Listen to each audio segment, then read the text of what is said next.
Nature Mantra BP sugar thyroid reversal nature మంత్రతో సాధ్యం.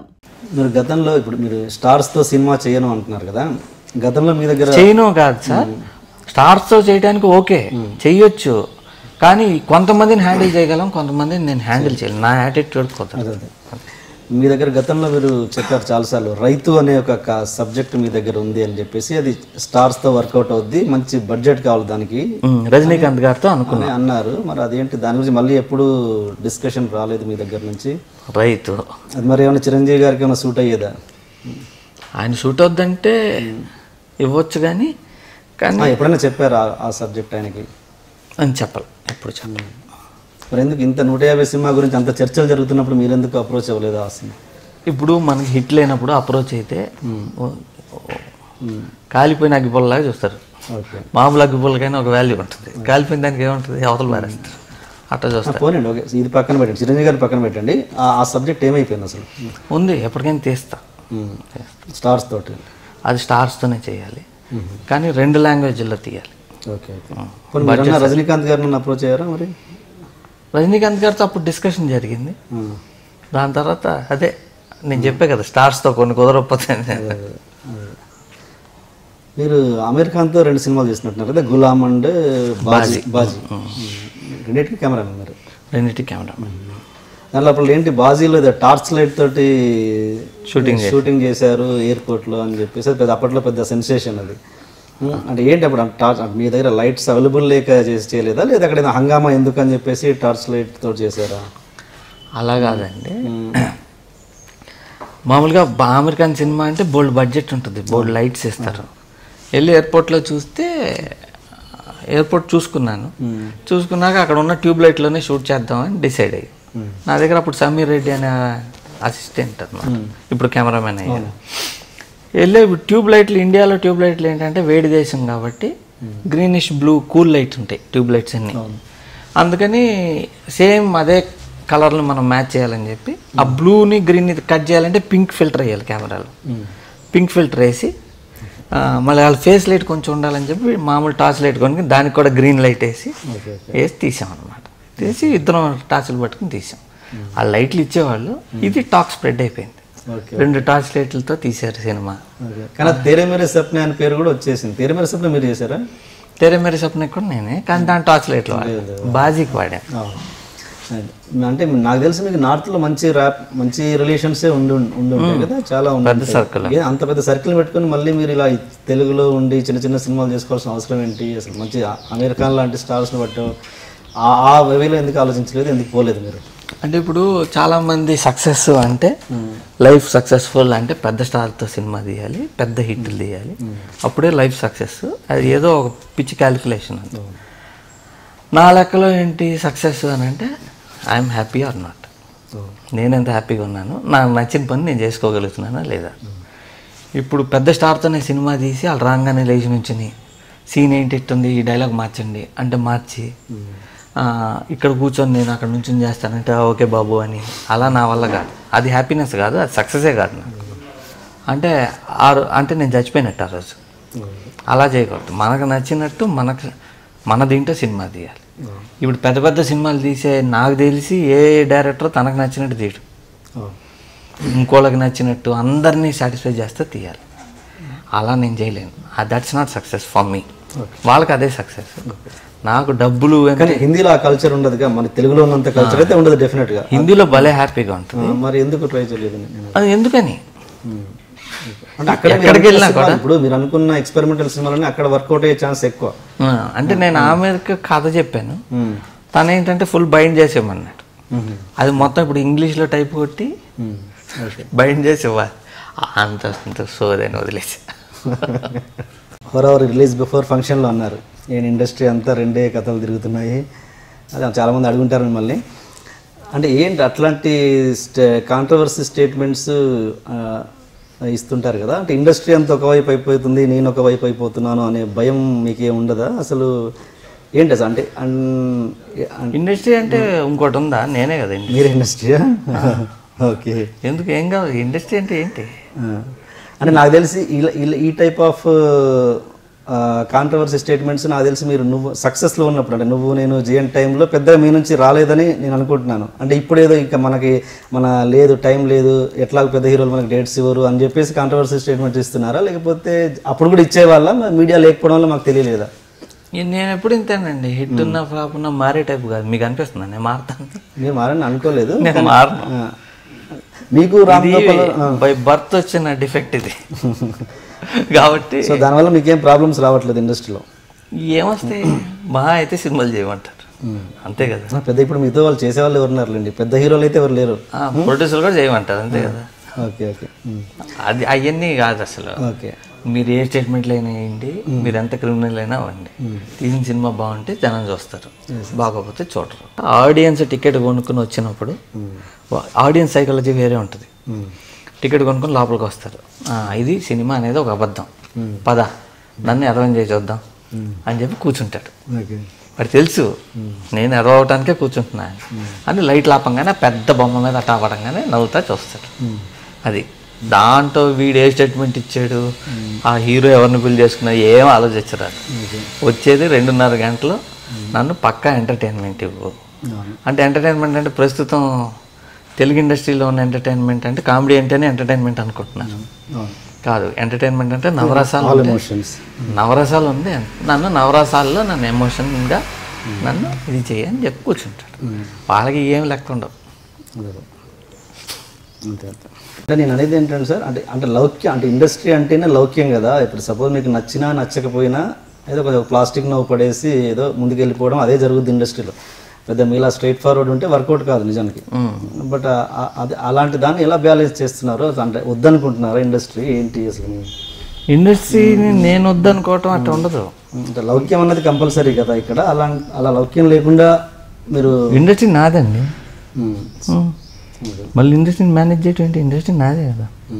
మీకు రామ్ గోపాల్ వర్మ గారికి చాలా వరకు పోలికలు ఉన్నాయి, జనాలు కూడా అదే అనుకుంటారు. స్ట్రైట్ ఫార్వర్డ్గా మాట్లాడతారు, ముక్కుసూటిగా మాట్లాడతారు అని చెప్పేసి. మీలో ఇద్దరికి కామన్గా లేని పాయింట్స్ ఏమైనా ఉన్నాయా? అంటే మీ రామ్ గోపాల్ వర్మ ఇంటెలిజెంట్, ఆయన మేధావి, నేను కాదు. ఇంకేముంది? లేదు ఇంకా చెప్పండి. చాలా మంది రామ్ గోపాల్ వర్మ అనగానే మీతో కంపేర్ చేస్తారు, మిమ్మల్ని ఆయనతో కంపేర్ చేస్తారా? చేయడం మీన్స్ సరే యాటిట్యూడ్ విషయంలో లేదండి, రాముది వేరే స్టైలు. నేను అవతలాలు ఏం ఫీల్ అవుతుంది. స్టేట్మెంట్స్ కూడా అసలు మీరు కావాలని కాంట్రవర్సీ స్టేట్మెంట్స్ ఇస్తుంటారా, లేకపోతే మీరు ఏం మాట్లాడితే అది కాంట్రవర్సీ అయిపోద్దా? ఏంది అక్కడ జరిగేది ఏంటని? నేను అనుకుంది మాట్లాడతా, కాంట్రవర్సీ చేసేవాళ్ళు చేస్తారు, తిట్టేవాళ్ళు తిడతారు, కరెక్ట్ చెప్పాడు అనే వాళ్ళు ఉన్నారు. ఇప్పుడు తెలుగు ఇండస్ట్రీలో 2 కథలు ఉన్నాయంటే చాలా మంది కరెక్ట్ అన్నారు. చాలా మంది డైరెక్టర్లు అందరూ ఒప్పుకుంటారు. చాలా మంది డైరెక్టర్లు ఫోన్ చేసి మరీ చెప్పారు. అప్పటిదాకా ఎవడో చెప్పలా, నేను స్టేజ్ మీద చెప్పాను అంతే. చెప్పింది నిజమే. ఇప్పటికీ అదే అంట, తెలుగులో 2 కథలు వస్తాయి. మీరు చెప్పండి, నేను స్టేట్మెంట్ ఇచ్చినాక వచ్చిన సినిమాలు కూడా అయ్యే కథలు ఉన్నాయి. 100%. ఇప్పుడు రాబోయే కూడా అయ్యే ఉంటాయి. ఏ తండ్రికి కూడా జరగని ఇన్సిడెంట్, ఏ తండ్రి తట్టుకోలేని ఇన్సిడెంట్ మీ జీవితంలో మీ అబ్బాయి మృత్యు. ఆ ఇన్సిడెంట్ జరిగిన తర్వాత మీ యాటిట్యూడ్లో కానీ మీ ఆలోచన ధోరణిలో కానీ ఏమైనా తేడా వచ్చిందా? లేదంటే బిఫోర్ అప్పటి తేజానా ఇప్పుడు తేజ చూస్తే ఒకే తేజానా, లేదంటే ఏమైనా మారిన తేజానా? మారండి, ఇండస్ట్రీ పరంగా పక్కన పెట్టండి, మామూలుగా ఒక మనిషిగా మారుతారా ఎవరైనా? అంటే కొన్ని ఇన్సిడెంట్స్ వల్ల ఒక ఫీల్ వస్తుంది. You start reacting to certain things. అంతకుముందు రియాక్ట్ కానాటికి కూడా మనం రియాక్ట్ అవుతుంటాం. ఓకే, మనకి ఎప్పుడైనా లాస్ కానీ కష్టం కానీ కలిగినప్పుడు అది మార్పు అంటే మార్పు రావాలి. అదే కాదు, లైఫ్లో మనం పెరుగుతున్న కొద్దీ తిరిగి ఒక్కొక్క దెబ్బ, ఒక్కొక్క సక్సెస్, ఒక్కొక్క ఫెయిల్యూర్ అన్నిటికీ మనం నేర్చుకుంటుంటాం. లైఫ్ కాన్స్టెంట్ లెర్నింగ్ ప్రాసెస్ కదా. దాంట్లో ఏడుపు అనేది కూడా నేర్చుకుంటాం. చాలా మందికి అంటే మీడియాలో తెలియదు, అందరేదో తేజ గారి అబ్బాయి చనిపోయారని తెలుసు తప్పించి ఎలా అనేది చాలా మందికి తెలియదు. ఇండస్ట్రీ పీపుల్కి తెలిసేమో, ప్రేక్షకుల కోసం అది అసలు ఎలా జరిగింది ఏంటి అన్నది. అది డాక్టర్స్ మిస్టేక్ అండి. ఓకే, ఎలా? వాళ్ళు ఏదో తప్పు చేశారు, తప్పు చేయటం వల్ల అలా అయిపోయింది. ఏది చిన్నప్పుడు బేబీ పుట్టిన తర్వాత బాబా బేబీ బాబు బాబు ఓకే. పుట్టిన తర్వాత డాక్టర్ మిస్టేక్ చేశారు. ఓకే. ఆ డాక్టర్ మిస్టేక్ వల్ల అలా అయింది. చాలామంది చెప్పారు కేసు వేయండి హాస్పిటల్ మీద, మీరు అంత ఖర్చు పెట్టారు, 4 ఏళ్ళు సినిమాలు చేయలే కదా అని అంటే, సరే కేసు వేస్తాను, డబ్బుల గురించి కాదు, మా అబ్బాయి వెనక్కి వస్తాడంటే వేస్తా, రానప్పుడు ఎందుకు. మీరు అప్పుడు చాలా ఫైట్ చేశారని కూడా విన్నాను. హాస్పిటల్తో చేయలేదు, అంటే కండిషన్ బెటర్ చేద్దామని ట్రై చేశాను. జర్మనీ తీసుకెళ్ళా, చాలా చైనా తీసుకెళ్ళి అన్ని రకాల ట్రీట్మెంట్లు చేసి నేను ఆల్మోస్ట్ ఒక డాక్టర్ అయిపోయా. ఇప్పుడు మీరు ఏ జబ్బు ఏది చెప్పినా నేను వెంటనే రెమెడీలు అవి చెప్పగలను. ఎంతండి అబ్బాయి వయసు అప్పుడు? పోయినప్పుడు 4 years. Okay okay. మీరు అంటే అబ్బాయి ఆ కండిషన్లో ఉన్నప్పుడు మీకంటే ఎక్కువగా మీ వైఫ్ చాలా కష్టపడ్డారు. అసలు అంటే ఆల్రెడీ మీరు ఫ్లాప్స్లో ఉన్నారు, ఆయన మీద ఎందుకు ఇంత స్ట్రెయిన్ ఇవ్వాలని చెప్పేసి తనే మొత్తం చూసుకుంది, తనే బాధ్యత వహించింది అని నాకు ఇండస్ట్రీ పీపుల్ ద్వారా నేను సేకరించిన. అంటే ఫ్లాప్ అని కాదండి, అప్పుడు సినిమాలు తీయలేదు అన్ని చాలా. అంటే మేము 4 years నిద్రపోవాలి. ఓకే. 24 hours ఇల్లుని హాస్పిటల్ లాగా మార్చేసాం. ఎప్పుడు 3 షిఫ్ట్లో ఇద్దరు నర్సులు ఉండేవారు. ఓకే. ఒక డ్రైవర్ ఉండేవాడు. 3 షిఫ్ట్లో 3 డ్రైవర్లు మారుతుండే. ఓకే. ఇల్లంతా రోజు cleaning, generator, oxygen machines, cleaning machines, suction machines ఇవన్నీ ఉండే ఆల్మోస్ట్ హాస్పిటల్ అనమాట. ఎప్పుడు కావాలన్నా ఇమ్మీడియట్గా డాక్టర్ రావాలి, లేదా ఎనీ టైం హాస్పిటల్ తీసుకెళ్ళాలి. పగలు నేను లేచి ఉంటే తను రాత్రి లేచి ఉండే, అలా ఉన్నాం. ఇంకేం పని చేయాలి అసలు. Okay okay. మీలో మీ మనసులో మీ వైఫ్కి ఏ స్థానం ఇస్తారు? సినిమా తర్వాత ఇస్తా, కానీ టాప్ స్థానం ఇస్తా. ఓకే. ఫస్ట్ స్థానం అయితే సినిమానే, సినిమా వర్క్, తర్వాత మా వైఫ్కి ఇస్తా, వైఫ్కి టాప్ ఇస్తా. అంటే మా బాబు అని కాదు, మా బాబుకి ఇంత చేసిందని కాదు, నాలాంటి ఉన్నందుకు పద్మశ్రీ వచ్చేస్తుంది. టార్చర్ కదా నాకు. Love marriage? Love marriage. Love come arranged. తెలుగే. అంటే ఎట్లా ఉంటుందంటే ఒక్కోసారి ప్లేట్ తలకిందులుగా ఉంటుంది, దాని మీద వేసేసుకుంటా పప్పు కూడా వేసుకుని కలిపేటప్పుడు చూసి ఏం తిట్టేసి అప్పుడు తిప్పి మళ్ళీ ఇదంతా తీసి వేసుకుని అలా కూడా తింటుంటా. మీ పిల్లల పేర్లు ఏంటి? చాలా విచిత్రంగా ఉంటాయి. అంటే భాష ఏంటంటే ఐరవ్ తేజ, ఐలా తేజ, అవరవ్ తేజ, అమితావ్ తేజ. అన్ని చనిపోయిన అబ్బాయి పేరు ఏంటి? ఆరవ్ అండి. అవరవ్. ఓకే. ఏంటి ఆ లాంగ్వేజ్ ఏంటి అసలు? తెలుగేనా? సాంస్క్రిట్. అమితావ్. ఓకే. అమితావ్ అంటే అమితమైన వెలుగునిచ్చేవాడు, బుద్ధుడు అనమాట. అమితావ్. ఓకే. ఐలా అంటే అమ్మవారి పేరు. ఓకే. ఆరవ్ అంటే అరవిందో, స్వామి అరవిందో అంటే ఆయన పేరు మా వైఫ్ పెట్టింది. Okay okay. మీకు ఈ క్యాస్ట్ ఫీలింగ్ అన్న దాని మీద అసలు ఫుల్ యాంటీ అని విన్నాను. అసలు ఏంటి దాని మీద ఒపీనియన్? అంటే మన బేసిక్గా ఇండియన్ కల్చర్ ఒక 50-60 ఏళ్ళు వెనకబడి ఉంది. సో ఈ కాస్ట్ ఫీలింగ్ ఉంది చూసారా, అది బ్రెయిన్ అంటే చాలా చిన్న థింకర్స్ ఉంటారే వాళ్ళకు ఉండేది. మేధావులకి ఎవరికి కాస్ట్ ఫీలింగ్లు ఉండకూడదు. కాస్ట్ ఫీలింగ్లు, ఫ్యాన్ ఫాలోయింగ్లు, ఫ్యాన్స్, రిలీజన్ ఫీలింగ్లు, ఏరియా ఫీలింగు, జిల్లా ఫీలింగ్లు, ఇవన్నీ ఉంటాయి. ఇవన్నీ పనికిరాని ఫీలింగ్లు. It will not take you anywhere. నేను మా ఇంటి పేరు, కులం పేరు ఏమి ఉండవు నాకు. నేనే కాదు, నాకు తెలిసి చంద్రబాబు నాయుడు, రాజశేఖర్ రెడ్డి, జగన్మోహన్ రెడ్డి గారు, కేసీఆర్ గారు, వీళ్ళందరూ కూడా రావులు, రెడ్లు, నాయుడులు ఇవి తీసేయాలి. గవర్నమెంట్ ఉండేవాడు ఎవడో పెట్టుకోకూడదు. మళ్ళీ ఎందుకండి అసలు ఇండియాని ఇంకా వెనక్కలాగటానికి? అసలు వరల్డ్లో ఎప్పుడైనా బిల్ గేట్స్ ఏ కష్టం చూసారా? ఆడికి మైక్రోసాఫ్ట్ వాడేస్తున్నాం, మనం యాపిల్ ఫోన్స్ వాడేస్తాం. శాంసంగ్ కూడా మన హిందూ కాదు అసలు. ఎందుకు వాడుతున్నారు? అంత ఫీలింగ్ ఉంటే అన్నీ కావాలి. నేను ఇవాళ పొద్దున్నే నేను అన్నం తిన్నా, అన్నం నా చేతికి రావాలంటే అన్ని కులాలు, అన్ని మతాలు పనిచేస్తాను, నాకు వస్తుంది మొత్తం. అంత కాస్ట్ ఫీలింగ్ ఉంటే మెయింటైన్ చేయాలి.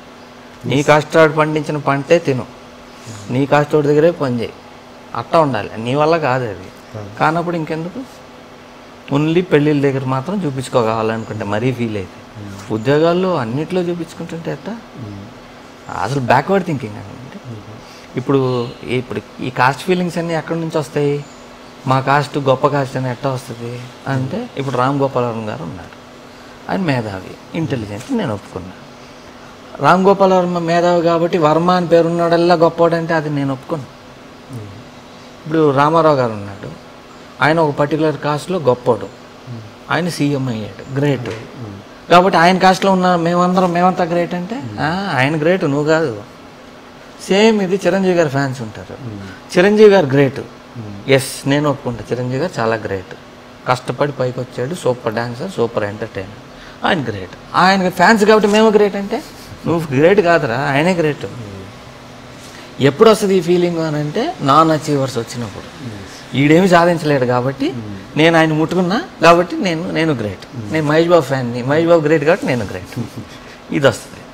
మా కులం పలానా వాడు గ్రేట్ కాబట్టి నేను గ్రేట్. నువ్వేంటి, నువ్వు సాధించడానికి ఏమీ లేనప్పుడే నువ్వు పలానా హీరో వెనక ఫ్యాన్ అవుతావు, ఒక కులాన్ని పట్టుకుని వేలాడుతావు, ఒక రాజకీయ నాయకుని పట్టుకుని వేలాడుతావు.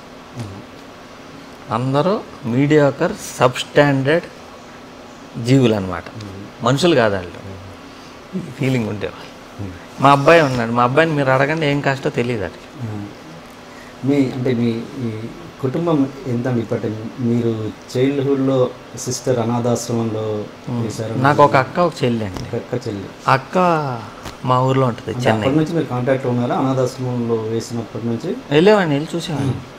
ఇప్పుడు ఇక్కడే ఉంటుంది. ఎందుకు వేయాల్సిన పరిస్థితి ఏంటి అంటే, మా ఫాదర్ పోయినాక మా ఫ్యామిలీని ముగ్గురు చుట్టాలు పంచుకున్నారు.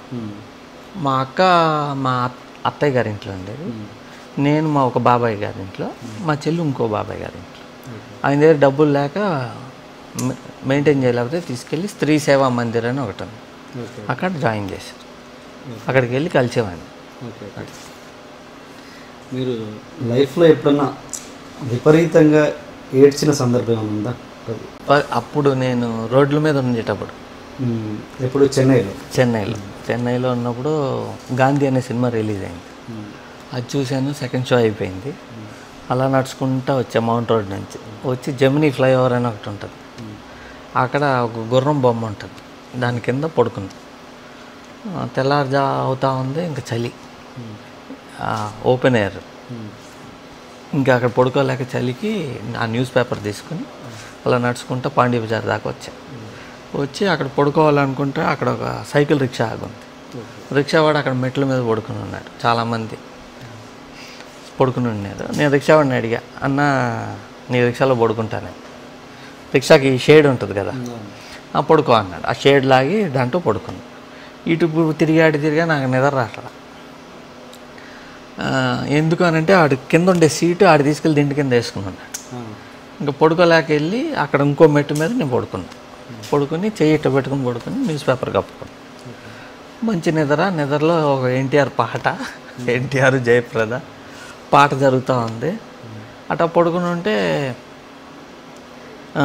వెనకెవరో గట్టిగా పట్టుకున్నట్టు అనిపించింది. పాటలో పట్టుకున్నారులే అనుకున్నాను. పట్టుకున్నట్టు అనిపించి వెనక్కి తిరిగి చూస్తే ఎవడో నా మీద వెనక పడుకుని గట్టిగా పట్టుకుంటున్నాడు. అప్పుడే పడుకుంటున్నాడు. అప్పుడు తోసాను, పొదలు ఆగు అంటున్నాడు. ఒక్క తోపు తోసాను, మెట్ల మీద దొల్లాడు, లేచి పరిగెత్తాను, ఎమ్మట పడ్డాడు. ఇంకెంత దూరం పరిగెత్తాను నాకే తెలియదు. చాలా స్పీడ్గా చాలా దూరం పరిగెత్తి ఒక చోట ఆగి ఇంకా గట్టిగా ఏడ్చేసి, ఏంటిది, ఏం జరుగుతుంది, ఎందుకు ఇట్ట అయింది, ఏం అర్థం కాదు అసలు. ఎంత అప్పుడు మీ వయసు ఎంత ఉంటుంది? ఉంటుంది ఒక 13, 14.